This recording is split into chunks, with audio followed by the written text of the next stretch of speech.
हो।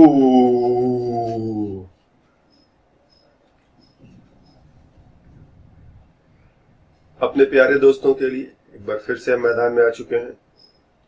हेलो दोस्तों, आज के क्लास में हम लोगों का टॉपिक है geometrical isomerism in the organic compound.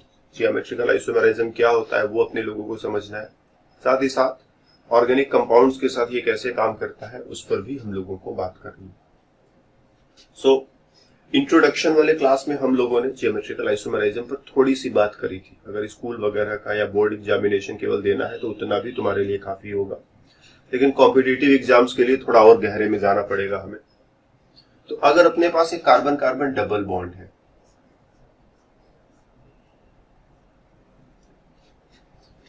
तो डबल बॉन्ड के अराउंड फ्री रोटेशन नहीं होता है। इस चीज को समझना है। अगर कार्बन कार्बन सिंगल बॉन्ड है और यहां पर कोई ग्रुप लगा दो, से एक्स और वाई, तो यहां फ्री रोटेशन होता रहता है। तो हम इस बात की गारंटी नहीं दे सकते कि एक्स ऊपर ही रहेगा, वाई नीचे ही रहेगा। अभी रोटेट करेगा तो एक्स नीचे आ जाएगा और वाई ऊपर चला जाएगा। हम इधर वाला हिस्सा पकड़ करके फिक्स कर दे, इसको न घूमने दे, तो इधर वाला हिस्सा रोटेट करेगा और एक्स और वाई आपस में घूम फिर करके जो ऊपर है वो नीचे, जो नीचे है वो ऊपर आ सकता है। जैसे ये मॉडल देख सकते हो, ये बीच में कार्बन कार्बन सिंगल बॉन्ड, ये ब्लैक वाला आइटम कार्बन, ब्लैक वाला आइटम कार्बन, इसे कह दो ये हाइड्रोजन है, ये हाइड्रोजन है, इसे कुछ क्लोरीन कह दो तुम, ठीक, रेड कलर का है, क्लोरीन कह दो। इधर हाइड्रोजन हाइड्रोजन और इसे चलो ब्रोमीन ब्रोमीन कह दो। तो अगर तुम इसका स्ट्रक्चर बनाओ, तो कार्बन है, ठीक, कार्बन है, इस कार्बन पर क्या है, दो हाइड्रोजन आइटम्स है, एक क्लोरीन आइटम है और इस पर क्या है, दो हाइड्रोजन आइटम्स है और एक ब्रोमीन आइटम। थोड़ी देर के लिए हाइड्रोजन को समेट दो, CH2 single bonded with CH2, इस पर एक क्लोरीन, इस पर एक ब्रोमीन। ऐसा भी हो सकता है कि क्लोरीन ब्रोमीन इस तरह से एक दूसरे के अपोजिट रहे, और ऐसा भी हो सकता है कि ये क्लोरीन और ब्रोमीन दोनों सेम साइड पर इस तरह से लिखे जा सकते हैं। क्यों? क्योंकि यहां पर रोटेशन, समझ रहे हो ना, ये रोटेशन, हम फालतू के एटम्स को हटा भी सकते हैं तुम्हारे लिए, लेकिन अभी रहने दो। ये रोटेशन समझ में आ रहा है, ये इस तरह से रोटेशन होता रहता है। तो अभी देखो ये दोनों सेम साइड पर है, रोटेट कर दो, थोड़ा अलग साइड पर चला गया, थोड़ा रोटेट कर दो, परपेंडिकुलर हो गया, ये ऊपर जा रहा है, ये तुम्हारी तरफ आ रहा है, थोड़ा और रोटेट कर दो, और रोटेट कर दो, और रोटेट कर दो, तो तुम देखोगे ये उसके अपोजिट हो गया। फिर से रोटेट कर दो, फिर से सेम साइड पर। तो यहाँ क्या है, कार्बन कार्बन सिंगल बॉन्ड के अराउंड फ्री रोटेशन होता है। तो दोनों ग्रुप्स अभी सेम साइड पर है तो घूम फिर करके अपोजिट हो सकते हैं, और अपोजिट साइड पर है तो घूम फिर करके सेम साइड पर आ सकते हैं। लेकिन जब ये कार्बन कार्बन डबल बॉन्ड होता है तो डबल बॉन्ड पर इस तरह का फ्री रोटेशन नहीं होता है, ठीक, no free rotation, no free rotation around carbon carbon double bond. जैसे हम लोग का ये हाथ है, ये कंधा है, यहां से ये कैमरे में पूरा आ नहीं रहा है, ये तुम हाथ चाहो तो पूरा ऐसे जितने चाहो उतने चक्कर लगा दो, कोई फर्क नहीं पड़ता। लेकिन गर्दन के साथ ये चीज नहीं कर सकते, गर्दन बस इतना ही घूमेगा, इसके बाद और घुमाओगे तो बस काम खत्म। इधर भी थोड़ा सा घूमेगा और घुमाओगे तो काम खत्म। पूरा घुमा करके पीछे और फिर पीछे से घुमा करके एक चक्कर आगे लाए, ऐसा पॉसिबल नहीं है। लेकिन हाथ में क्या है, ज्वाइंट इस तरह का है कि हम पूरा एक चक्कर इस तरह से जो है हाथ को जो है इस तरह से पूरा का पूरा एक चक्कर दिला सकते हैं। तो ये ज्वाइंट्स की बात है। तो कार्बन कार्बन सिंगल बॉन्ड, उस तरह का रोटेशन पॉसिबल नहीं है, और सॉरी, फ्री रोटेशन पॉसिबल है, यहां पर फ्री रोटेशन होगा, और कार्बन कार्बन डबल बॉन्ड पर फ्री रोटेशन नहीं होता। इससे होता क्या है कि अब यदि इस डबल बॉन्ड के साथ हम लोग कुछ ग्रुप्स को और लगाए, क्योंकि कार्बन को 4 बॉन्ड्स बनाने होते हैं, तो ऐसा तो है नहीं कि बस डबल बॉन्ड बना दोगे तो कार्बन मान जाएगा, उसे 4 बॉन्ड्स बनाने हैं। तो यहाँ पर कुछ 2 एटम्स लगाओ, कोई 2 एटम्स जो अलग अलग हो, जैसे एक फ्लोरीन लगा दिया, एक क्लोरीन लगा दिया। यहाँ पर भी कोई 2 एटम्स लगा दो जो एक दूसरे से अलग अलग हो, कोई भी 2 ग्रुप लगा दो जो एक दूसरे से अलग अलग हो। इवन यही वाला उठाकर इधर रिपीट भी कर सकते हो। चलो फिर से फ्लोरीन लगा दिया, फिर से क्लोरीन लगा दिया, तुम कुछ और भी लगा सकते थे, लेकिन अलग अलग। हम कह सके कि एक एटम दूसरा एटम, एक एटम दूसरा एटम, एक ग्रुप दूसरा ग्रुप, एक ग्रुप दूसरा ग्रुप, तो एक स्ट्रक्चर ऐसे बना लिया। और अगर जोड़ते समय हमने अभी तो ऐसा जोड़ा है, इसमें फ्लोरीन फ्लोरीन एक ही तरफ है, क्लोरीन क्लोरीन एक ही तरफ है, हम ऐसा जोड़ दें कि फ्लोरीन और फ्लोरीन अपोजिट हो जाए, क्लोरीन और क्लोरीन अपोजिट हो जाए। तो इस कार्बन के साथ फ्लोरीन और क्लोरीन, इसके साथ भी फ्लोरीन और क्लोरीन, इस कार्बन के साथ फ्लोरीन और क्लोरीन, इस कार्बन के साथ वापस फ्लोरीन और क्लोरीन ही है, लेकिन ओरिएंटेशन बदल गया है। इसमें दोनों सेम साइड पर हुआ करते थे, इसमें दोनों अपोजिट साइड पर हुआ करते थे। क्या ये रोटेट करके इसमें और ये रोटेट करके उसमें बदल सकता है? तो आंसर है नहीं। डबल बॉन्ड है तो ये पॉसिबल नहीं है। इसको ऐसे ही रहना पड़ेगा, उसको ऐसे ही रहना पड़ेगा, दोनों एक दूसरे में बदलने की कोशिश करें, पॉसिबल नहीं है। हाँ, अगर ये सिंगल बॉन्ड होता तो ये पॉसिबल था। तो इसलिए कार्बन कार्बन डबल बॉन्ड के अराउंड एक स्पेशल तरह का आइसोमराइज्म, इस आइसोमराइज्म को हम बोलते हैं जियोमेट्रिकल आइसोमराइज्म। जियोमेट्रिकल आइसोमराइज्म, ठीक। ध्यान देना, ये जो मॉलिक्यूल होता है, जब तुम कार्बन कार्बन डबल बॉन्ड बनाते हो तो ये मॉलिक्यूल बिल्कुल प्लेनर होता है। जैसे हम एक बिल्कुल सिंपल सिचुएशन ले रहे हैं, कार्बन कार्बन डबल बॉन्ड, यहाँ पर H, यहाँ पर H, यहाँ पर H और यहाँ पर H, तो ऐसे बना लो डबल बॉन्ड, एक H इस कॉर्नर पर, एक H इस कॉर्नर पर, एक H इस कॉर्नर पर और एक H इस कॉर्नर। ये मॉलिक्यूल बिल्कुल प्लेनर होता। तो अभी जैसे यहाँ H को हटाकर हम कह दो क्लोरीन लगा दे, इस H को हटाकर क्लोरीन लगा दे, तो यहाँ पर दोनों सेम साइड पर है। और दूसरा स्ट्रक्चर बनाते समय हम क्या करें, हम कार्बन कार्बन डबल बॉन्ड, यहाँ पर क्लोरीन लगाया है, यहाँ पर H लगाया है, यहाँ पर H और यहाँ पर क्लोरीन। तो डेफिनेटली ये क्लोरीन और ये क्लोरीन एक दूसरे के अपोजिट है, ये हाइड्रोजन एक दूसरे के अपोजिट है। क्या ये रोटेट करके इसमें और ये रोटेट करके इसमें बदल सकता है? आंसर है नहीं, क्योंकि बीच में डबल बॉन्ड लगा है, डबल बॉन्ड के अराउंड फ्री रोटेशन नहीं होता है। तो कार्बन कार्बन डबल बॉन्ड के अराउंड फ्री रोटेशन नहीं होता है। इसकी वजह से यहाँ पर अगर दो ग्रुप्स लगा रखे हैं, यहाँ पर दो ग्रुप्स लगा रखे हैं, तो ऐसे सिचुएशन में तुम दो आइसोमर्स के बारे में सोच सकते हो। एक आइसोमर एटम्स को ऐसे जोड़ो, दूसरा आइसोमर जो है एटम्स को ऐसे जोड़ो। इसमें ऐसा जोड़ा है कि फ्लोरीन फ्लोरीन सेम साइड पर है, और इसमें ऐसा जोड़ा है फ्लोरीन फ्लोरीन अपोजिट साइड्स पर। ठीक, इसको तुम सिस कह सकते हो, सिस आइसोमर, या फिर सिस एल्कीन कह सकते हो। सेम साइड पर है सिस, अपोजिट साइड पर है ट्रांस, ट्रांस आइसोमर। और यही होता है जियोमेट्रिकल आइसोमराइज्म का opening. Carbon carbon double bond के अराउंड जो इस तरह का आइसोमराइज्म देखने को मिलता है, इसको जियोमेट्रिकल आइसोमराइज्म कहते हैं। हम लोग एक और एग्जांपल लेते हैं, बात को और बेटर डील करने के लिए एक और एग्जांपल लेते हैं। चलो फिर से वही कार्बन कार्बन डबल बॉन्ड बनाया हमने, और फ्लोरीन और क्लोरीन, चलो फ्लोरीन और क्लोरीन, फ्लोरीन और क्लोरीन, तो फिर से फ्लोरीन और chlorine, fluorine chlorine fluorine chlorine, कुछ वैसा ही फिर से करने की कोशिश की है। क्या ये एक नया आइसोमर नहीं बन गया? आंसर है बन तो गया, नया आइसोमर बन गया। इसका इनके साथ क्या रिलेशनशिप है? तो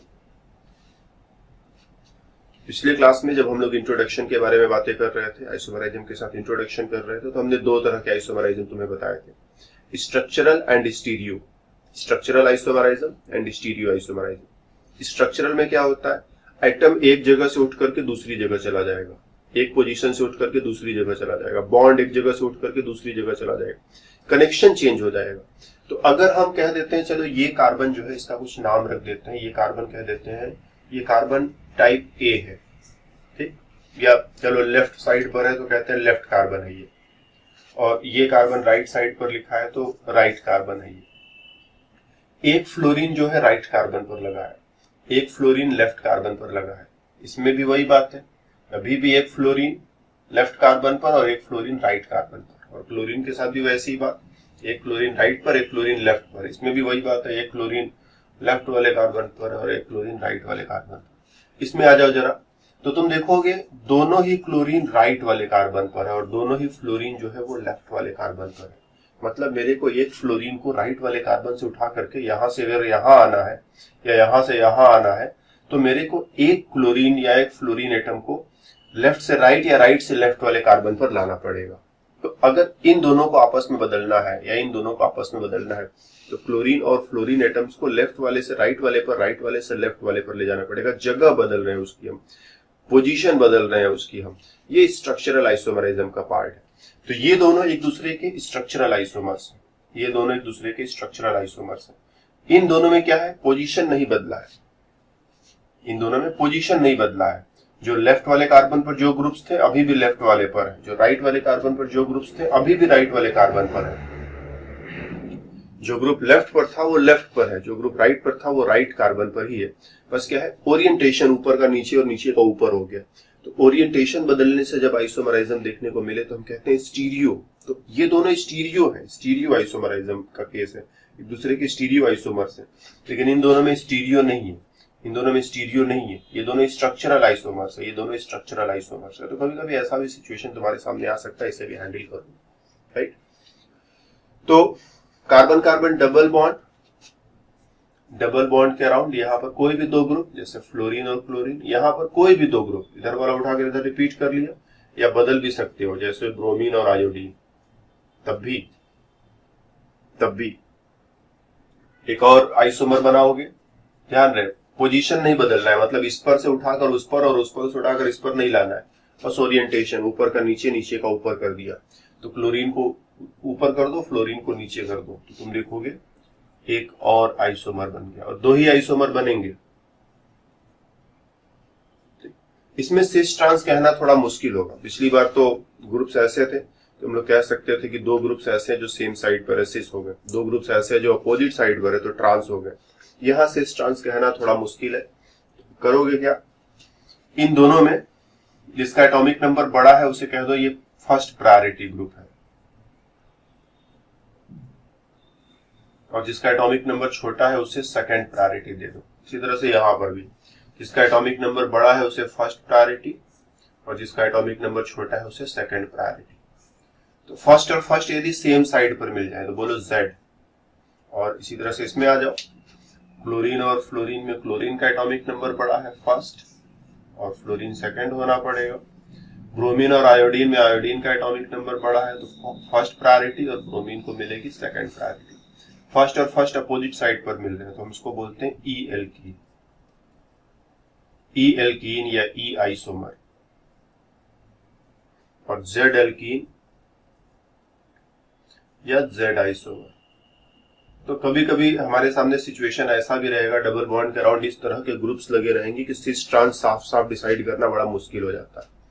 तो ऐसे सिचुएशन में हम लोग ई और जेड नाम दे देते हैं। अगर दिख जा रहा है देखने से, सिस ट्रांस विजुअलाइजेशन मेथड है, देखने से पता चल जाएगा कौन सिस कौन ट्रांस है। देखने से नहीं पता चल रहा है तो डेफिनेटली अब तुम्हें कैलकुलेशन में जाना पड़ेगा और सिस ट्रांस नहीं बोल पाओगे, बल्कि ई जेड बोलोगे। इसका मतलब भी कुछ वैसा ही है, जो वहां पर भी दो आइसोमर, यहाँ पर भी दो आइसोमर, तो सिस ट्रांस बोल देते थे, फिर ई जेड बोल दे रहे हैं, उसको भी सिस ट्रांस से ई जेड में कन्वर्ट कर सकते हैं। जैसे अपना जो पिछला एग्जाम्पल था उसमें क्या था, यहाँ पर एक फ्लोरीन था, यहाँ पर एक क्लोरीन था, इधर फ्लोरीन है, ये क्लोरीन है, ये ई है कि जेड है, तो ये पहली प्रायोरिटी, ये दूसरी प्रायोरिटी। बड़ा एटॉमिक नंबर पहली प्रायोरिटी, छोटा एटॉमिक नंबर दूसरी प्रायोरिटी, बड़ा एटॉमिक नंबर पहली प्रायोरिटी, छोटा एटॉमिक नंबर दूसरी प्रायोरिटी। 1 और 1 सेम साइड पर है तो जेड टाइप का एल्कीन हो गया।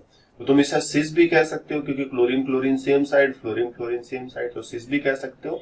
और अगर कैलकुलेशन वाले वे में डिस्क्राइब करना चाहो तो जेड भी कह सकते हो। ठीक, दोनों तरीके से हम लोग जो है आइसोमर्स का नाम रखते हैं। अगर देखने से समझ में आता है सिस ट्रांस कौन है, देन ओके सिस ट्रांस नाम दे दो।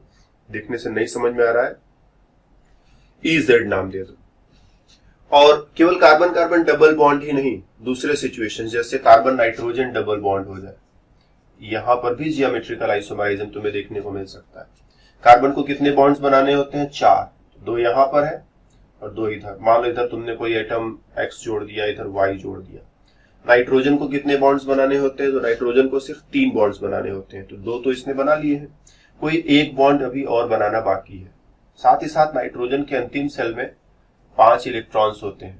ठीक, तो 2 इलेक्ट्रॉन यहाँ खर्च किया, 1 इलेक्ट्रॉन यहाँ खर्च किया, तो 5 इलेक्ट्रॉनों में से 2 इधर गए, 1 इधर गया, 2 इलेक्ट्रॉन बचा रहेगा। 2 इलेक्ट्रॉन बचा तो एक लोन पेयर, और कह दो यहां पर तुमने Z लगा दिया। तो ऐसे सिचुएशन में क्या होगा, लोन पेयर को भी एक ग्रुप की तरह से तुम चाहो तो ट्रीट कर सकते हो। तो 2 ग्रुप यहां हो गए, 2 ग्रुप यहां हो गए। अब ये Z हो सकता है X की साइड में हो, या फिर ऐसा भी हो सकता हो कि बनते समय ये इस वे में बने कि Z इधर हो, लोन पेयर इधर की तरफ हो। तो अभी क्या है, Z X की साइड में है और अभी क्या है Z Y के साइड में है, तो यहां पर ये दोनों भी एक दूसरे के जियोमेट्रिकल आइसोमर्स हो जाते हैं। तो जियोमेट्रिकल आइसोमरिज्म केवल कार्बन कार्बन डबल बॉन्ड के अराउंड देखने को मिले ऐसा नहीं है, वो कार्बन नाइट्रोजन डबल बॉन्ड या फिर दूसरे डबल बॉन्ड्स के अराउंड भी प्रॉपर सिचुएशन मिले तो देखने को मिल सकता है। तो यहाँ पर डबल बॉन्ड है, फ्री रोटेशन हो नहीं सकता।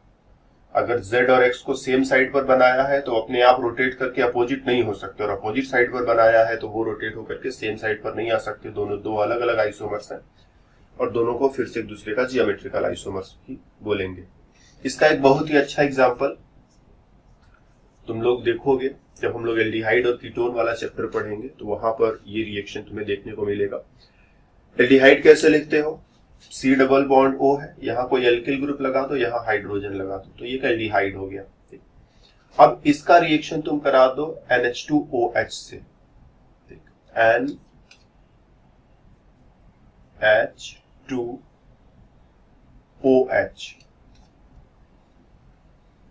NH2OH रिएक्शन होगा। रिएक्शन में होगा क्या, ये डबल बॉन्ड टूटेगा, इधर से ये H और ये H टूटेगा, नाइट्रोजन को लाकर कार्बन के साथ जोड़ देना है, तो कार्बन नाइट्रोजन डबल बॉन्ड और ये OH, ये OH जो है इसको मैं इससे वेवी लाइन से लिख रहे हैं। इसका मतलब इसको ऊपर की तरफ भी लिख सकते हो, नीचे की तरफ भी लिख सकते हो। ठीक, इसका जब मतलब निकालोगे तो तुम कहोगे इसका एक मतलब तो ये है कि ये OH ऐसे ऊपर लिखा जा सकता है, बोले तो इस एल्किल ग्रुप की साइड में लिखा जा सकता है। एंड ऐसा भी हो सकता है कि ये OH जो है ऐसे नीचे की तरफ हाइड्रोजन की साइड पर लिखा जा सकता है। सॉरी यहाँ R होगा, एल्किल ग्रुप। तो OH को एल्किल की साइड में भी लिख सकते हो, OH को हाइड्रोजन की साइड में भी लिख सकते हो, तो ऐसा दिखेगा। तो यहाँ पर ये दो आइसोमर्स बन गए। जब ये OH हाइड्रोजन की साइड में होता है तो एक आइसोमर, और हाइड्रोजन के अपोजिट होता है तो दूसरा आइसोमर। इस तरह के मॉलिक्यूल्स को हम नाम देते हैं ऑक्साइन। ठीक, ये जो भी एल्डिहाइड यहाँ पर तुम लोगे उस एल्डिहाइड का ये ऑक्साइन हो गया। जैसे हम लोग एक एग्जांपल ले सकते हैं, जैसे हम बेंजल्डिहाइड बना ले। ठीक, बेंजल्डिहाइड में क्या होता है, एक बेंजीन रिंग होती है और यहां पर कह दो एक C डबल बॉन्ड O और एक H होगा। इसका रिएक्शन हम NH2OH के साथ करा दें तो इसका O निकल जाएगा, इसका दोनों H निकल जाएगा, पानी का मॉलिक्यूल बाहर निकल जाएगा और रिएक्शन का जो प्रोडक्ट बनेगा कार्बन नाइट्रोजन डबल बॉन्ड, इधर बेंजीन रिंग है। ठीक, बेंजीन रिंग को हम लोग फिनाइल ग्रुप भी कहते हैं। ये पार्ट जो है C6H5 है, तो इसको ऐसे ही लिख देते हैं C6H5, थोड़ा जगह बचेगा। हाइड्रोजन और ये OH ग्रुप जो है इधर भी आ सकता है, and carbon nitrogen double bond ये ऐसे भी हो सकता है ना। और ध्यान देना यहाँ लोन पेयर भी है, तुम चाहो तो वो लोन पेयर जो पिछली बार हम लोग ड्रॉ कर रहे थे वो तुम ड्रॉ कर सकते हो। लोन पेयर भी प्रेजेंट है, डेफिनेटली लोन पेयर कहीं गया नहीं है। तो OH ग्रुप जो है वो हाइड्रोजन के साथ है, सॉरी हाइड्रोजन के अपोजिट है, और यहाँ पर OH ग्रुप हाइड्रोजन के साथ है। तो जब दोनों ये साथ में होते हैं तो बोलते हैं सिन ऑक्साइम, और दोनों अपोजिट होते हैं तो हम बोल देते हैं एंटी ऑक्साइम। ठीक, यहाँ सिस ट्रांस कहने में थोड़ा सा मुश्किल हो रहा है तो इसीलिए दो नए नाम हमने खोज लिए, सिन और एंटी। हाइड्रोजन के साथ है तो सिन, हाइड्रोजन के अपोजिट है तो एंटी। तो geometrical isomerism carbon nitrogen double bond में भी पाया जाता है और ये ऑक्साइम्स में तुम्हें देखने को मिलेगा। इसी तरह से अगर हम एक कीटोन बना ले, कीटोन कैसे बनाते हो, कार्बन ऑक्सीजन डबल बॉन्ड, यहाँ पर दो एल्किल ग्रुप, यहाँ कुछ एल्किल ग्रुप जोड़ दो। जैसे मान लो यहाँ जोड़ दिया मिथाइल और यहाँ जोड़ दिया इथाइल, और फिर से इसका रिएक्शन हाइड्रोक्सिलअमीन कहते हैं ना, NH2OH को नाम देते हैं हाइड्रोक्सिलअमीन। इसके साथ रिएक्शन कराए तो इसका O और इसका H निकल जाएगा, नाइट्रोजन को लाकर कार्बन के साथ डबल बॉन्ड पर डाल दो, मिथाइल और इथाइल वैसे ही लिख दो,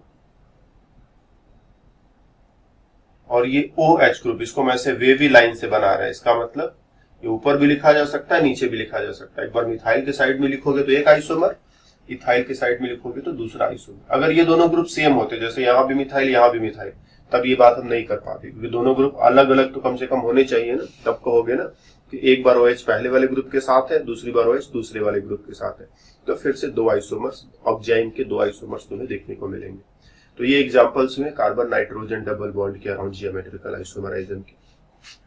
इसके अलावा साइक्लिक कंपाउंड्स, जैसे साइक्लोहेक्सेन है, यहां पर हम एक ब्रोमीन लगा दें, यहां पर हम एक ब्रोमीन लगा दें, यहां पर हम एक क्लोरीन लगा दें, तो लिखा तो वैसे अपने आप में बहुत अच्छा है, लेकिन फिर भी ये उतना अच्छा नहीं है।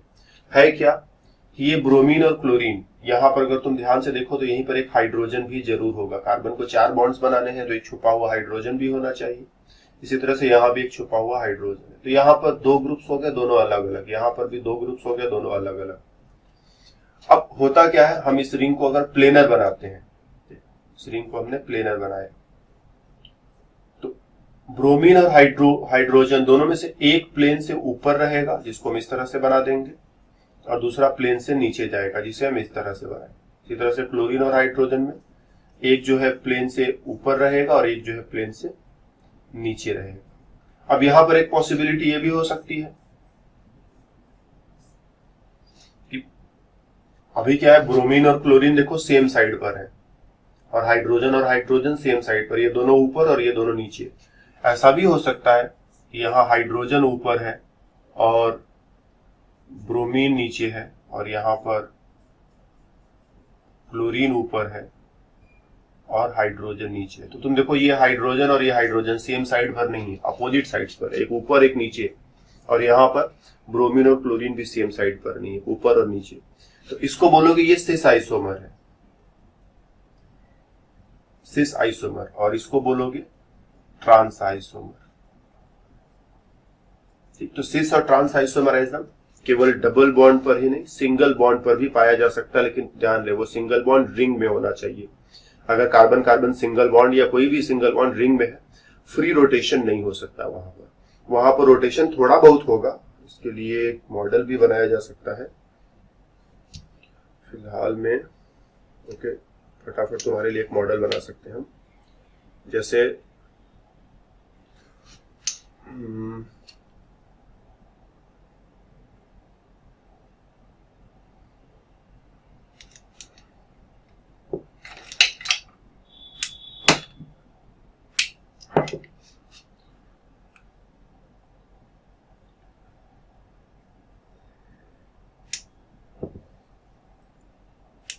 जैसे यहां पर हम लोग ये अपना एक मॉडल जो है 1 2 3 4 एक और चाहिए, मॉडल जो है हमने तैयार कर लिया, राइट। ये रहा अपना मॉडल, पहले से बनाकर रखना चाहिए था लेकिन मिस हो गया। ठीक, ये साइड वाले आइटम्स को हम हटा देते हैं, ठीक, फालतू के आइटम्स को हटा देते हैं। ठीक, ये मॉडल देख रहे हो ना, ये 1 2 3 4 5 आइटम्स मिलकर के इन्होंने रिंग बना रखा है। रिंग बनाने के बाद क्या है, अब तुम इसको ऐसे रोटेट करना भी चाहो, जब तक ये फ्री सिंगल बॉन्ड था आराम से तुम रोटेट कर ले रहे थे, जब रिंग हो गया तो थोड़ा बहुत रोटेट हो सकता है, लेकिन बहुत ज्यादा रोटेट करोगे, बहुत रोटेट करोगे तो मॉडल टूट जाएगा। तो यहाँ पर फ्री रोटेशन पॉसिबल नहीं है, थोड़ा बहुत हिल डुल सकता है, लेकिन फ्री रोटेशन जो है पॉसिबल नहीं है। तो अब जैसे यहाँ पर 2 ग्रुप्स तुमने लगा रखे हैं, ये 2 ग्रुप्स लगा रखे हैं, कह दो ये दोनों हाइड्रोजन, ये क्लोरीन और ब्रोमीन।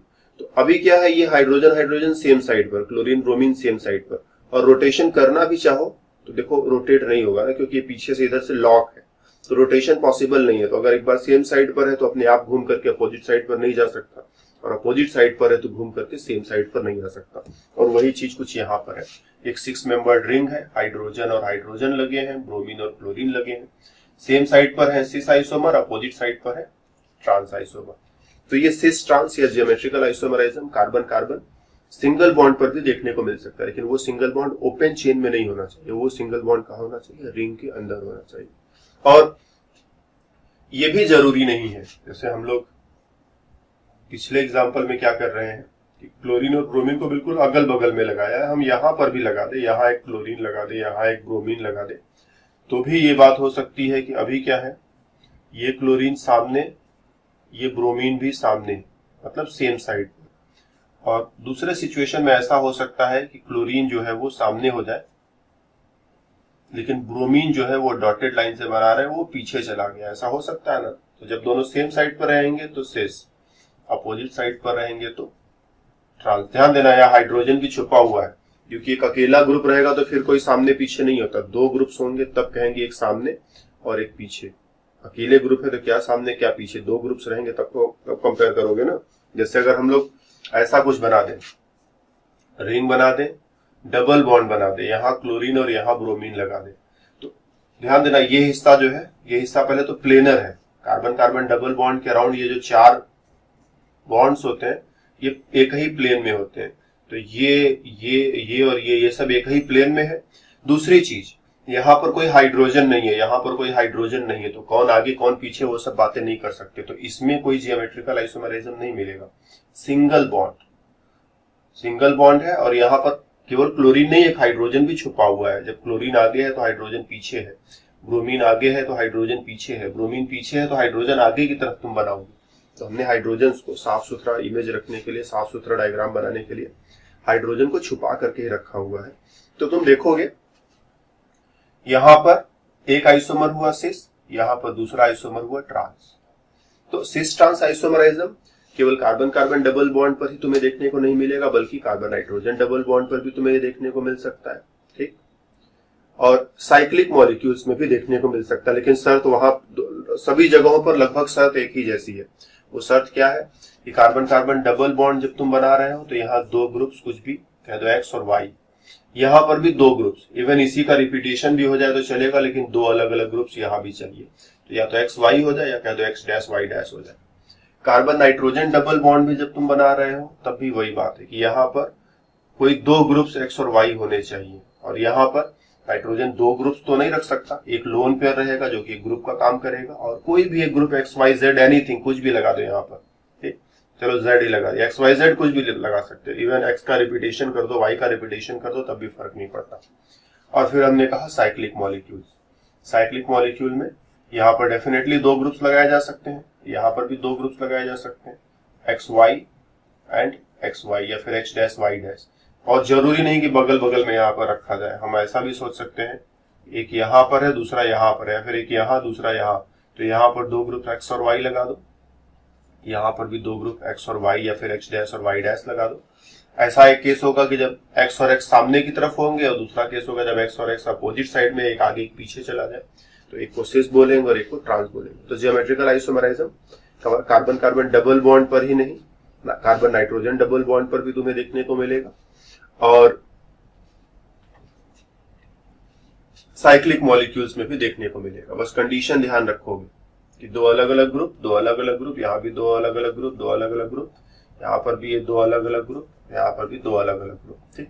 यहाँ पर हमने ये भी तुम्हें समझाया था कि सिस ट्रांस कहो, सिस ट्रांस नहीं कह सकते हो तो EZ कह करके भी काम चला सकते हो, और EZ हमको कैलकुलेट करके देखना पड़ता है, कहाँ फर्स्ट प्रायोरिटी, कहाँ सेकंड प्रायोरिटी, कहाँ फर्स्ट प्रायोरिटी, कहाँ सेकंड प्रायोरिटी, और फर्स्ट और सेकंड प्रायोरिटीज को कैलकुलेट करते हैं। 1 और 1 सेम साइड तो Z, 1 और 1 अपोजिट साइड तो E। ओके, छोटा सा पॉइंट और, जैसे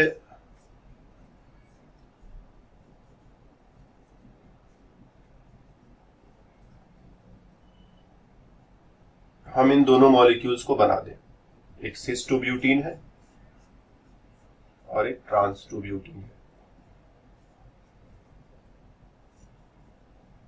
ये दोनों मॉलिक्यूल्स को बना दें। इसमें मिथाइल मिथाइल सेम साइड पर है, सिस 2 ब्यूटीन इसे कह दोगे, और इसे जो है ट्रांस 2 ब्यूटीन कह दोगे। तो मान लो एक बोतल में ये भर के रखा हुआ है, दूसरे बोतल में ये भर के रखा हुआ है, क्या बोतल को देख करके हम बाहर से बता सकते हैं कौन सिस 2 ब्यूटीन कौन ट्रांस 2 ब्यूटीन? तो अगर दोनों का कलर अलग अलग हो, मान लो एक नीले रंग का एक पीले रंग का, हमको पहले से पता है कि नीला वाला ये होगा, पीला वाला वो होगा, तो हम कह सकते हैं कि हाँ दोनों में से कौन सा सिस वाला है कौन सा ट्रांस वाला है, बता सकते हैं। लेकिन हर बार इतना आसान नहीं होता, ऐसा होता भी है नहीं भी होता है। अगर स्ट्रक्चर अच्छे से सही तरह से एग्जिस्ट करे और उसमें अच्छे अच्छे ग्रुप्स लगाए जाए तो कलर में अंतर देखने को मिल सकता है, लेकिन मोस्ट ऑफ द टाइम छोटे छोटे मॉलिक्यूल्स में कलर का कोई अंतर देखने को नहीं मिलता है, ठीक। बड़े बड़े मॉलिक्यूल्स बनाएंगे, जैसे इसमें अगर 20-25 कार्बन एटम लगा दे और भी अंट इधर उधर के ग्रुप्स लगा दे तो उन ग्रुप्स की वजह से कलर आता है। अलग अलग ग्रुप लगाओगे अलग अलग कलर आएगा, अलग अलग तरीके से ग्रुप लगाओगे अलग अलग तरीके से कलर आएगा। तो सिस और ट्रांस आइसोमर का कलर जो है वो अलग अलग हो सकता है, लेकिन कम से कम इसमें नहीं होगा। सिस टू ब्यूटीन और ट्रांस टू ब्यूटीन दोनों ही कलरलेस है। तो दोनों को 2 बॉटल्स में अगर अलग अलग रखा है और कहा जाए पहचान कर बताओ कौन सिस टू ब्यूटीन कौन ट्रांस टू ब्यूटीन, तो कैसे पहचानोगे? कलर देखकर तो कम से कम इस बार नहीं पहचान पाओगे, कहीं पहचान सकते हो लेकिन यहां नहीं पहचान पाओगे। तो हम क्या करेंगे, हम दोनों को ले जाकर के बॉयल करें, दोनों को ले जाकर के बॉयल करें। एक का बॉइलिंग पॉइंट ज्यादा आएगा, एक का बॉइलिंग पॉइंट कम आएगा। तो बोलेंगे जो ज्यादा वाला है वो एक आइसोमर है, जो कम वाला है दूसरा आइसोमर है। तो इस तरह से 2 आइसोमर्स एग्जैक्टली आइसोमर है या सेम है, इस चीज को प्रूव करने के लिए हम कुछ फिजिकल प्रॉपर्टीज में कंपैरिजन कर सकते हैं। कभी कभी रिएक्शंस की मदद से भी कंपैरिजन कर सकते हैं कि ये वाला रिएक्शन करेगा वो वाला नहीं करेगा, या ऐसा रिएक्शन पहला वाला करेगा और वैसा रिएक्शन दूसरा वाला करेगा। तो हम दोनों के बॉइलिंग पॉइंट का कंपैरिजन करें तो हम देखते हैं इसका बॉइलिंग पॉइंट लोअर और इसका बॉइलिंग पॉइंट हायर आता है। ऐसा क्यों? क्योंकि इसमें देखो मिथाइल के अपोजिट मिथाइल है, मिथाइल थोड़ा थोड़ा इलेक्ट्रॉन डोनेट करता है, ये भी थोड़ा थोड़ा इलेक्ट्रॉन डोनेट करता है। तो इसने इधर इलेक्ट्रॉन डोनेट किया तो कुछ प्लस माइनस बनेगा, इसने इधर इलेक्ट्रॉन डोनेट किया तो फिर कुछ प्लस माइनस बनेगा, मतलब बॉन्ड में पोलैरिटी आएगी, डाइपोल बनेगा।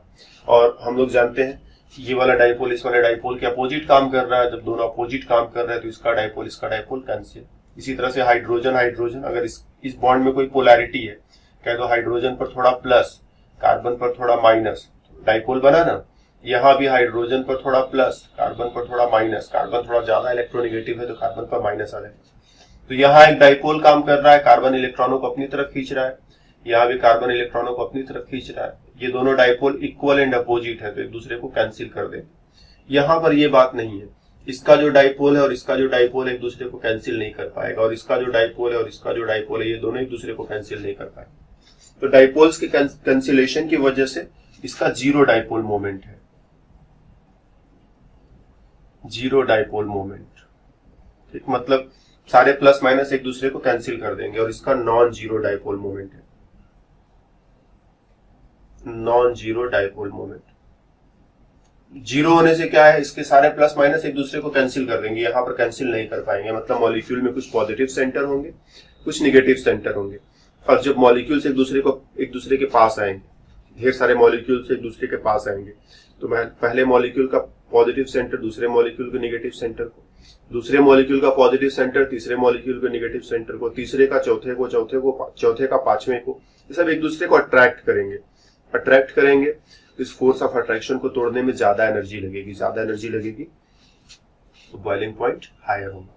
तो यहाँ पर डाइपोल मोमेंट है जिसकी वजह से प्लस और माइनस सेंटर्स होंगे, और उनके बीच में अट्रैक्शन होने की वजह से बॉइलिंग पॉइंट हायर होगा। यहाँ डाइपोल मोमेंट नहीं है इसीलिए बॉइलिंग पॉइंट लोअर होगा। तो इस तरह से सिस और ट्रांस आइसोमर्स जो बनेंगे या फिर जो जियोमेट्रिकल आइसोमर्स बनेंगे, उनके बॉइलिंग पॉइंट, मेल्टिंग पॉइंट वगैरह को कंपेयर करके हम लोग प्रूव भी कर सकते हैं कि हाँ सच में ये दो जो है दोनों दो अलग अलग चीजें हैं। और बॉइलिंग पॉइंट पे अंतर है, मेल्टिंग पॉइंट पे अंतर है, तो साफ मतलब है कि एक कुछ और है दूसरा कुछ और है। मेल्टिंग पॉइंट की बात करें, इसका मेल्टिंग पॉइंट ज्यादा अच्छा होगा, ज्यादा ऊंचा होगा। तो एक में क्या है, कार्बन चेन इस तरह से है और दूसरे में कार्बन चेन इस तरह से है, ये ज्यादा सिमेट्रिकल है, ये इसको बैलेंस कर देगा, ये दोनों एक दूसरे को बैलेंस नहीं कर पाएंगे।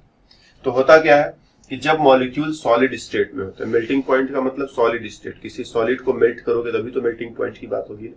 तो जब मॉलिक्यूल इस तरह के होते हैं तो ये मॉलिक्यूल्स होता क्या, जैसे ये एक मॉलिक्यूल हुआ, ये दूसरा मॉलिक्यूल हुआ, ये तीसरा मॉलिक्यूल हुआ, ये चौथा मॉलिक्यूल हुआ, ये एक दूसरे के साथ बड़े आसानी से इस तरह से क्या होते हैं, फिट होकर के बड़ा ही बढ़िया रेगुलर पैटर्न बनाते हैं। इसमें वो बात नहीं हो पाती है।